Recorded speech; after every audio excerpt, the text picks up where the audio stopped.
বিভিন্ন পণ্যের উপর বাড়তি করের সংবাদে যখন জনমনে হাপিত্তেশ, এর মধ্যে কিছুটা স্বস্তির বাতাস আনতে পারে এলপি গ্যাসে কর অব্যাহতির খবর। 13 জানুয়ারি জাতীয় রাজস্ব বোর্ড জানিয়েছে, এলপি গ্যাসের উৎপাদন পর্যায়ে 7.5% অতিরিক্ত মূল্য সংযোজন কর রেহাই দেওয়া হয়েছে। লিকুইফাইড পেট্রোলিয়াম গ্যাস বা এলপিজি রান্নার জ্বালানি, অটো গ্যাস স্টেশনে যানবাহনের জ্বালানি এবং বিভিন্ন শিল্প প্রতিষ্ঠানে জ্বালানি হিসেবে ব্যবহৃত হয়। এছাড়াও গ্যাস ডিস্ট্রিবিউশন কোম্পানির সরবরাহকৃত প্রাকৃতিক গ্যাসের ঘাটতির কারণে গার্মেন্টস সহ বিভিন্ন শিল্প কারখানায় এলপি গ্যাসের চাহিদা দিন দিন বাড়ছে।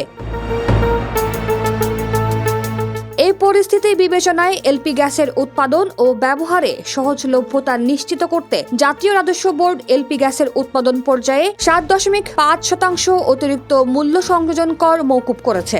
গত 9 জানুয়ারি থেকেই এটি কার্যকর হয়েছে।